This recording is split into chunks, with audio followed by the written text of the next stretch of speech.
Hey everyone.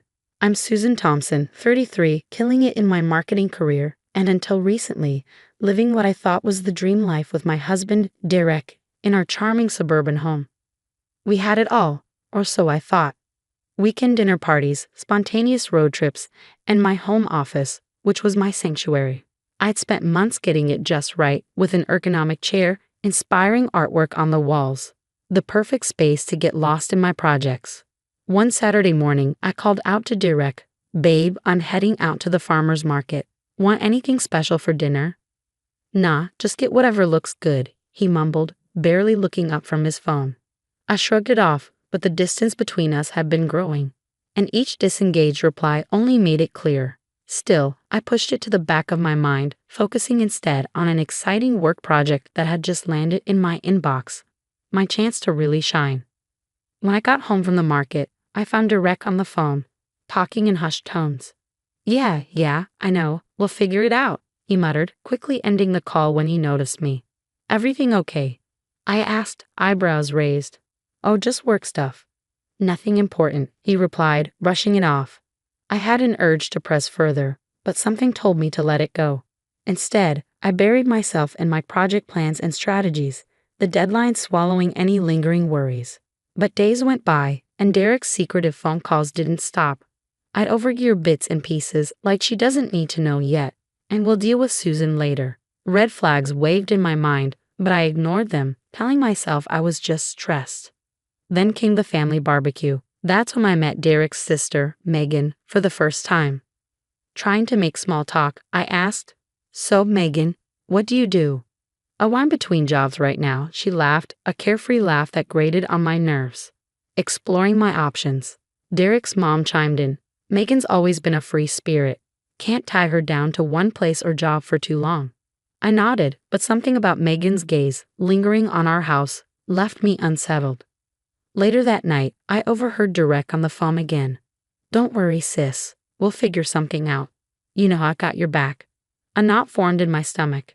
I could feel something was coming, but I had no idea how much my world was about to shatter. The next evening, as I walked through the front door, I froze.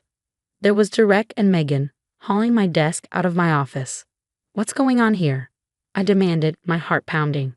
Derek turned, eyes wide. "Oh, hey, babe. You're home early." "Clearly. What are you doing with my stuff?" Megan smiled. "Surprise, I'm moving in." A punch to the gut would have hurt less. "Moving in? Where exactly?" Derek cleared his throat. "We thought Megan could use your office for now. You know, since she needs a place to stay." "For how long?" I asked, incredulous. "We figured the garage has plenty of space for you to work," he said, as if it were the most logical suggestion in the world. The garage? I felt my face flush. That unfinished, freezing garage. Megan had the nerve to look offended. "It's not that bad. Besides, I really need this room. You understand, right?" I didn't understand. Not one bit. "Derek, can I talk to you privately?" I said, voice barely holding back the anger. "In the kitchen," I hissed. "How could you make this decision without even talking to me?" Derek crossed his arms. "Susan, she's family. She needs our help right now. And I need my office. I have deadlines, projects. I can't work in a garage." His expression hardened. "You'll figure it out. Megan needs this more than you do right now." Standing there, speechless, memories of my childhood surged up, always moving, never having a stable home.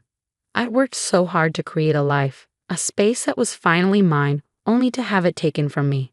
I tried to make the garage work. I really did. Between the cold and the damp, working in the garage became a nightmare.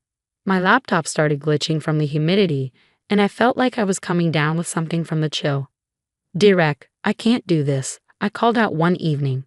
"My laptop's acting up, and I think I'm getting sick from the cold." He barely glanced up from his phone. "Just wear a sweater. You'll be fine." Meanwhile, Megan was living it up in my office, my sanctuary. One day, I overheard her on the phone, her voice dripping with mock sweetness. "Yeah, it's great here. Free food, nice room. Susan's a bit uptight, but Derek keeps her in line." I saw red. Bursting into the room, I couldn't hold it back. "Keeps me in line? This is my house, Megan. You're a guest here." "Whoa, chill out. No need to be so sensitive, she shot back, unfazed. Before I could respond, Derek rushed in, looking between us with wide eyes. What's going on here? Megan put on her best innocent face. I don't know, Susan just started yelling at me. Seriously? Susan, what's your problem? Derek snapped. Megan's going through a tough time. Can't you be more understanding? I couldn't believe my ears. As I stormed out, a rush of childhood memories hit me. My mom always put everyone else before herself. Always before me. I promised myself I'd never be like that. Yet here I was, pushed aside in my own home. That night, as I lay in bed, I overheard Derek and Megan talking.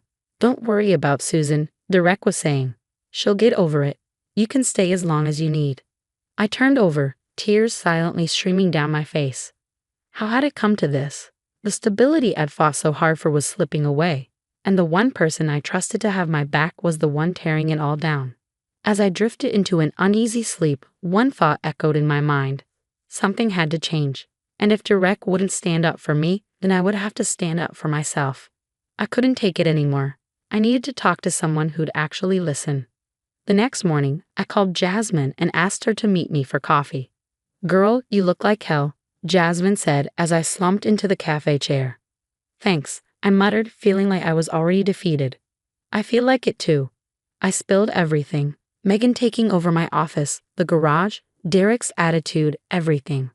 Jasmine's eyes widened. Wait, he moved his sister into your office without even asking you. And now you're stuck working in the garage? That's messed up, Liv.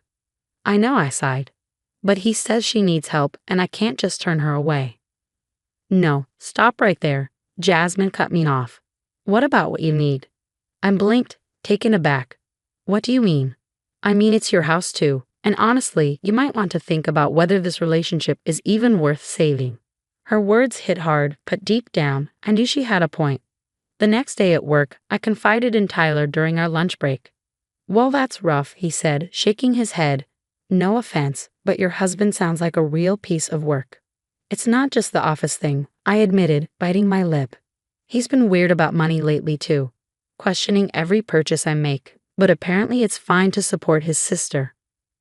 Tyler leaned in, his expression serious. Susan, that's financial control. It's a form of abuse. The word abuse made my stomach churn, but it also opened my eyes. I hadn't seen it for what it really was until now. That evening when I got home, I found Megan in my favorite blouse. Oh hey Susan, hope you don't mind. I borrowed this. It looks better on me anyway, she smirked. I froze. On a coffee table, my makeup was scattered across the surface. Are those my cosmetics? I demanded. Yeah, I ran out. No big deal. It was the last straw. Actually, it is a big deal. That stuff's expensive, and you didn't ask. Megan's face crumpled.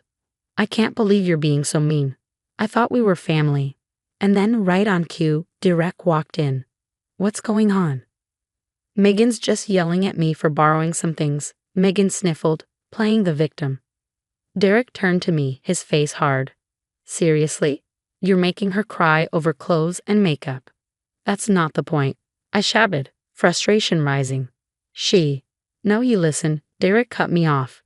Megan's family. If she needs something, she can use it. End of discussion. As they stormed off, leaving me standing there, I felt more alone than ever. Over the next few weeks, I threw myself into work. I stayed late at the office, volunteered for extra projects, anything to avoid going home. During those long hours at work, a plan started forming. I opened a separate bank account and quietly started setting money aside. I researched apartments in the city, closer to work, and even reached out to a divorce lawyer to explore my options. One night, as I sat in the cold garage trying to finish a report, I overheard Derek and Megan laughing in the kitchen. They were planning a weekend trip, just the two of them. Don't worry about Susan, Derek said dismissively. She's so busy with work she probably won't even notice we're gone. In that moment, something inside me snapped. I realized I'd been holding on to a marriage that no longer existed. Derek had chosen his sister over me time and again. I deserved better. A partner who respected me, who prioritized our relationship. It was time to choose myself. The day of my big presentation finally arrived. My hands shook as I stood before the executives, but I nailed it. When the room erupted in applause, my boss pulled me aside, saying, "Susan, that was incredible. We're promoting you to senior marketing director." I could barely contain my excitement. That night, I broke the news to Derek. "They're giving me an office downtown. It's required for the new position." He barely looked up from his phone. "That's nice. More space for Megan here, I guess." I bit my tongue, knowing he had no idea what was really coming.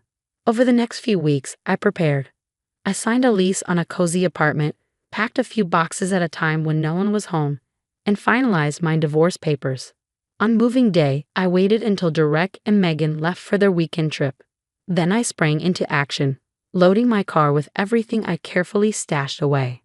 As I placed my wedding ring and a letter explaining everything on the kitchen counter, I felt a mix of sadness and relief.